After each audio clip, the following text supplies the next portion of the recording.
Hi, and welcome to another edition of Beer for Breakfast ABV. I am Danielle, and I'm on the Moke Show here at 91X Monday through Friday. As always, I have my beer partner in crime, Paul Segura, the Brewmaster of Research and Development at Karl Strauss.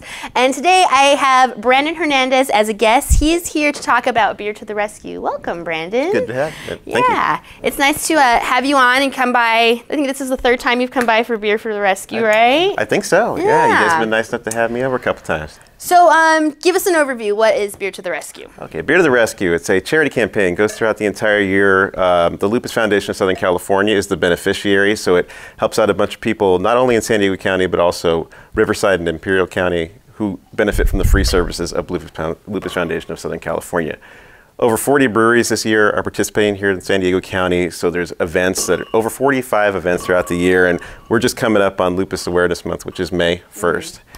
Through the 31st, and we've got 10 events there, and that's why I'm kind of here to plug those and also let people know there's a lot happening after May too. Very cool. Can you just kind of give me what is lupus? Well, lupus is a chronic autoimmune disease. It can be fatal. Oftentimes it can be managed, but there is a lot of well, not too much on the medication front or treatment front right now, so we're hoping to kind of change that by supporting the Lupus Foundation, and they support the people who are doing the research and everything. It affects a pretty good amount of people. The numbers are a little bit skewed because there is no test to let you know if you definitively have it. It's kind of a process of elimination.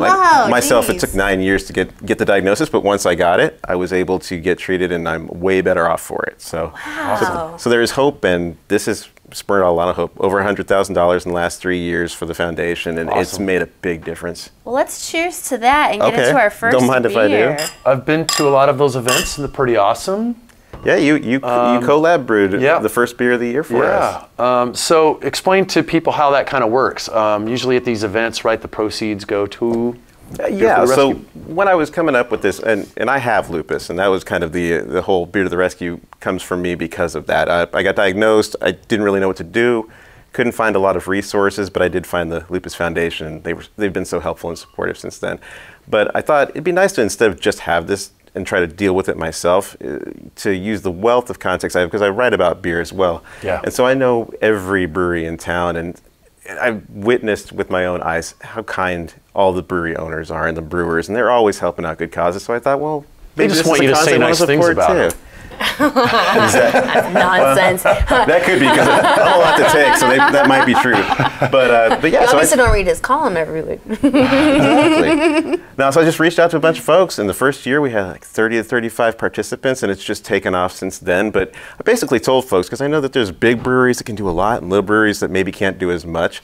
I want to make it very free form. Whatever you want to do, you can just have us, the reps out for a night, and we'll just be there, and we can talk to people about what lupus is and the foundation and the work that they do. Or you could give us a portion of proceeds for that night, give us a portion of proceeds over the month, or you could do a collaboration beer. And sometimes I'm involved with them, sometimes the breweries just do them themselves. And then in the case of yours, I talked with Scott over at Hamilton's in South Park Brewing. Yeah. He got you roped into this black IPA, and it was delicious. Too. Yeah. Thanks. You know, it's cool to see so many breweries doing not just Beer to the Rescue, but all sorts of different charities. It's, you know, people are giving back. People, I don't know, feel like they're part of something larger with everything, right? I like that it's so prevalent that even as a casual observer of beer, you can't not notice all the good work that all the breweries do. And it's just every weekend there's something happening. During the week there's something happening and somebody's getting helped. And it's one of the best parts of our entire industry, and kind of what drew me to it in the first place. Let me just do a little info about this beer. You're talking about the beer. So this is from Society, right? Yeah, Society Brewing. Now, we didn't make a beer down there, and I work at Society as well, so I do marketing over there, full disclosure. But we help out charities every month, and we do Charity Tuesdays. So every month we pick a charity to work with. They've been nice enough to make Beer to the Rescue their May charity every month because of the Lupus Awareness Month. So we'll be out there every Tuesday, and there's no special beer, but a percentage of proceeds from the entire everything. So you could buy a T-shirt. From the entire night. So, yeah, and this year, so I wanted to bring a beer that's only available in our tasting room. It hasn't gone out to anybody else, but it's called The Shrew. It's an extremely small batch creation, and our sour barrel-aged beers are called feral ales. So we call this a feral session ale, even though it's never seen wood. What we wanted to do with this beer is we took our table beer as a base, and then we inoculated it with all of the funky microorganisms that we use for all of our other feral ales, but with no wood expression like vanilla, toast. All you get is just a really light base beer, and it lets you see all the funky things that happen with those organisms. And it's a blanket. It's like a blank canvas for it. So it's kind of a fun little 4% beer to have, and also so a your good one to table start beer. out. Yes. Which beer? The Damsel. The Damsel. Okay. Damsel, which we actually just put back on tap a couple weeks ago. So awesome. you can actually have them side by side, which is pretty cool. But very small batch, but it'll be available in May. So I love this a lot. I like one of the things I like best about your brewery, about Society, is that they do the lighter beers really well with a lot of flavor. And I kind of feel like the market to some degree is coming back around to beers like this, right? For sure, beers that yeah. you can have a bunch of and still have whatever brain cells you had prior to starting. Yeah, I think for a long time in San Diego, and you were there for it all, it was about the hop slam and just really getting more bitterness. More is more. Right. more. And if it wasn't bold, people almost thought like, well, this isn't even West Coast. But I think why bother? Yeah, we're all redefining what West Coast is. Sure, the West Coast is a lot of hops, but now it's more like aromatics and great fruit, citrus, pine flavors with not as much bitterness. And you can really appreciate the craftsmanship that went into that just as much as, a triple IPA that will absolutely obliterate you, and you'll enjoy it. Right. You won't remember it, but I also like that this is only 4%. So this feels like the perfect hot day, sit outside, sit on the patio at Society, enjoying a couple of these. I like that scenario. Everyone should come and spend a day on the patio at Society. It's nice. Agreed. It is. You just always have a food truck. Yeah. It's always nice. It's a nice spot to be in. Well, thank you. So this is like dry, Maybe clean, slightly tart, slightly... I think of all the sour beers I've had in a long time, this is the first one you could really drink a full serving and say, yeah, I might even do it again. Yeah. We're kind of tempted to do that at the brewery, but it's so small batch that we really can't be pulling from this too often. So, well, I think what a lot of people would agree with is the sign of a good beer is one that leaves you wanting a lot more. And this beer is that. It makes you want a second, third, fourth, fifth. Did you say you wanted 10th. another beer? It's so funny you should say that because magically it's I'm here. going to finish the rest of that. It just worked. We'll finish the rest of that first. So when did you start Beer to the Rescue again? 2015. 2015. So between 2015 and 2018, how many breweries have you added on to, doing these beers that they're making specifically for Beer to the Rescue? Oh, there have to be between 50 and 60 at this point. And that's amazing. It really is. I thought that some people would maybe have an event, something like that, but I don't know. It's just not that rough. I think that collaborations, again, another part of the San Diego culture is that everyone's interconnected, like to collaborate, like to have an excuse to make a new beer.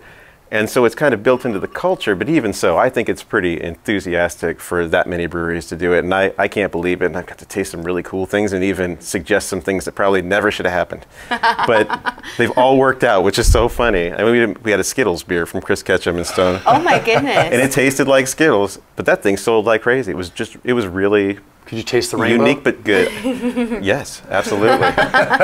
even more than with All You Need Is Love. Well, I think people have kind of used a Beer to the Rescue as a way to go be social and go check out new breweries as well. I see some of the same people at each event, and it's kind of cliquey, but I also see new people and people I haven't got to have beers yet with. Cut me off. But it's cool. It's a good hang. You go and there's a bunch of like-minded people hanging out, drinking beer, and one really nice thing about it, kind of a fringe benefit, is that before Beer to the Rescue, a lot of people who knew each other through the Lupus Foundation, the people who have lupus, used to see each other at support groups and things like that, or they'll bring out some of the foremost doctors who study lupus, and you go there and it's like a seminar and they teach you some stuff. You can ask them some questions, and that was their only basis for being together. And now they come to these events, and instead of talking about the fact they have lupus, they're having fun together and getting to know each other and volunteering, and it's great. It's just good to see people coming together and having more positivity, because I find that interaction with friends, family, it makes a big difference in how you feel in general, but it also makes a difference when I'm having a lupus flare and we go to one of these events. I almost forget. It's really neat, and it's just so much positivity around these events. Well, and speaking of breweries that, you know, you go and try because of these things, this is brewery that I haven't tried, and I don't think you've tried. Have you had them either? No. Division 23. Yes, indeed. In What Miramar. is Miramar. So this is Haze to the rescue. Right. It is a double hopped hazy IPA. Yep. It smells beautiful. It passes the haze test Definitely. for sure. But it smells like putting your face in a bag of hops. Smell that. Now with oranges. Not with oranges. Wow. That's where you tell me my palate's smells completely great. wrong. Yeah, I get the oranges, totally. Well, this beer is coming out on Thursday. So Thursday the 3rd of May. And so they're kind of the first non-society one to happen. And then we have 4 days of fun in the middle of the month from the 17th to the 20th. We'll be at wonderful. Thorn Street, Relure, Bay City, and Pacific Islander Beer Company. Back-to-back days. Yeah. Wow, cool. Good stuff. Those are all fun breweries, too. Oh, absolutely. I don't know too many breweries that aren't fun. Right? I'd be struggling to find one of those, especially in San Diego. But I'm Except for liking Jeff this. Swam's brewery. I mean, he's just full of negative waves. Man. It's okay. He's never there anyway. True story. Yeah, that's true. Here, that boil is over. So this beer, super, super juicy. It comes in a 6.5%. What are you pulling off of here? I get a lot of orange. I get some stone fruit. I get a boatload of hops. It's more hop flavor than bitter, Yeah. as should be. I'm not getting a yeast bite or anything, even though it looks like there's a fair amount of yeast going on in there. I mean, that's a good haze right there. Oh yeah. Absolutely. So I'm a little bit apprehensive sometimes when I see that because I think there's going to be a lot of yeast in there, but it doesn't taste like it. It doesn't taste chalky like yeast sometimes does. Absolutely. And I really like that it's not too sweet either. I don't get a big sweetness off it like you sometimes do with hazies. Seems like a well-made beer. I mean, for such a young brewery, they already have their stuff together, at least when it comes to these beers. Yeah, but it's a very fun place to visit. Since you guys haven't been there, I'll give you a little description. Yeah. You in the back of a business park, so you're not going to notice it. There's no kind of street traffic, but you go into this big business park, go all the way to the back, and it's on the bottom floor of this company that kind of does air conditioning and things like that. You walk in, and it's kind of like this big man cave. You got ping pong table and shuffleboard and TVs for watching sports, really comfy couches and things, so you can really just hang. And there's popcorn too. I don't know. And there's popcorn. Yeah, if none of that appeals to you, there's also popcorn. You can see them brewing all that. It's like a little family operation there. It's really cool. But I bet it's nice and cool in there, literally. Absolutely. For all those air more than conditioners. one way. Dual All cool. ways. They should have called it dual cool. Next time. No, this is a great beer, beer. yeah. Yeah, I really enjoy this beer. That was great. That was All almost right. in unison. Right? It's what we do. Well, I mean, I'm stoked that they made such a great beer, and this is going to be featured at, their event, man. Yeah, it would have looked great in logo glassware. Well, No. Looks like you branded it. That's what I did. we'll do the next one There you go. once the cameras are off. But yeah, so Thursday they're doing that, and we have 10 events total, I guess, technically. Where's for the entire best month. place to find all the events that are going on? There's beertotherescue.org, and that's always good. But if you follow our socials, we'll kind of ping you a little bit before the events are coming. And that's at Beer to the Rescue, spelled out, no numbers, on Instagram, Twitter, and Facebook. So Simple enough. Well, Yeah. if the lupussocal.org website doesn't have a link, they should.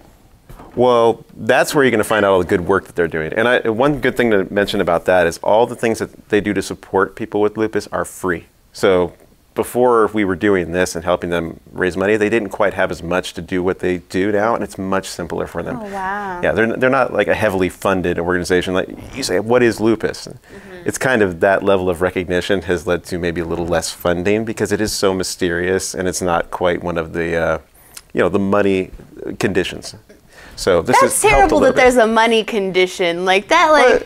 You say breast cancer, so many people Yeah. affected. So you need to funnel funds towards that, and rightfully so. But there's a lot of things. I mean, beyond lupus, that I hear about a new condition all the time.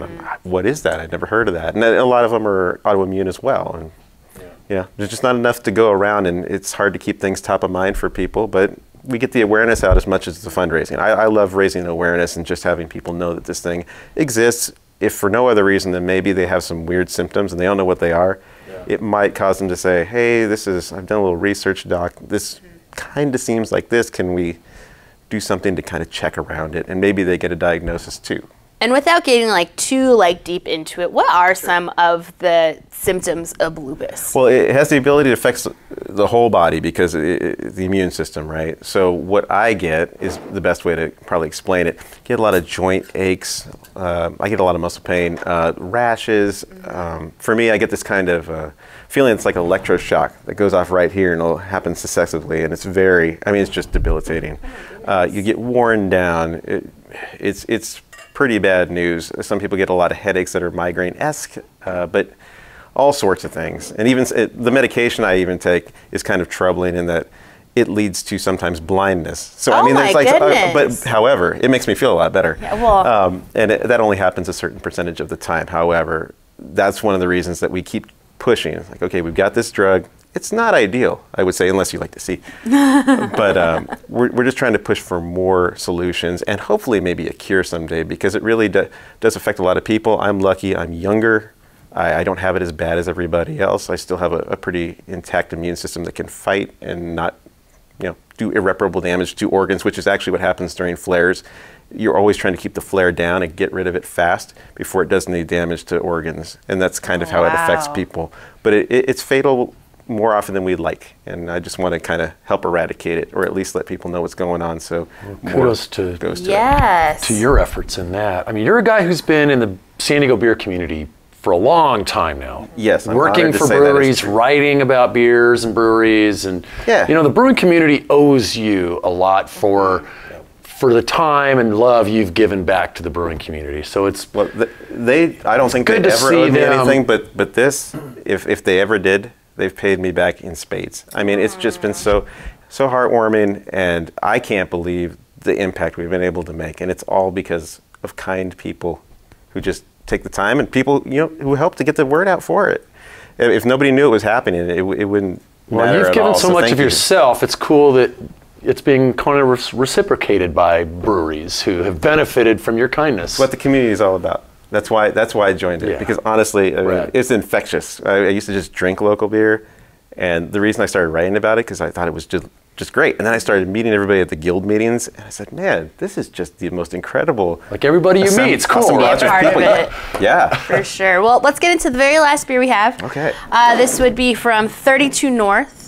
Oh, it showed up. Great. Right? Oh, yes, finally. It was a little bit tardy to get here. If you know Jeff Swim, just say. Yeah, that friggin' guy. So what are we drinking, Brandon? What is this beer called? I'm really glad to tell you the name of this beer because it was inspired by my favorite band, which is Pearl Jam. It's called Hearts and Thoughts. It's from Elderly Woman Behind the Counter in a Small Town, off the Versus album. But it is a Belgian strong ale called, they refer to it as Grand Cru. I think it tastes kind of like a double. You think it tastes kind of like a barley wine.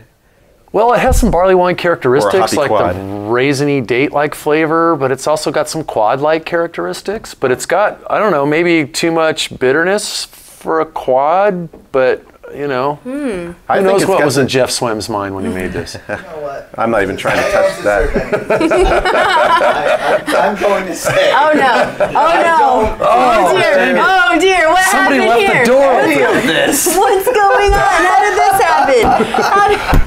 Who let you in? I love you guys. I love you. Hearts and Thoughts. Hearts and Thoughts. Hearts and thoughts. Can I tell you something really funny about Hearts and Thoughts? No. So when I was a kid, I don't care. I'm telling you anyway. When I was a kid, I would listen to that song with my dad, and he would tell me it was hearts and farts. They fade.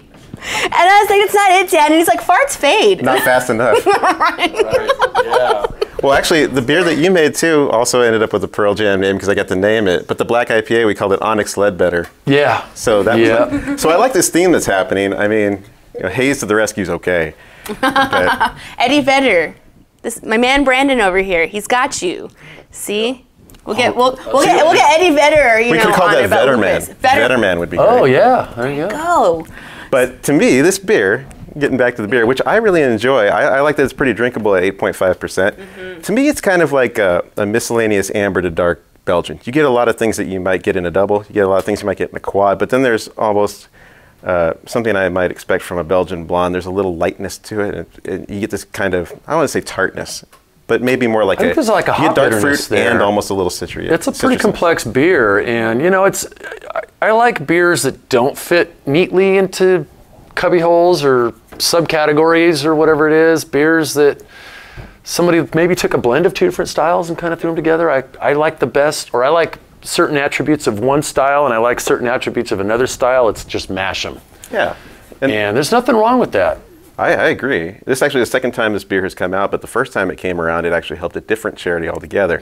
So what they were telling me is that annually this beer will be made and it will help a different charity every single year. Oh, that's very awesome. Cool. And it's just available out there in the wilderness. You can find it wherever you want, and if you're having it, you're helping.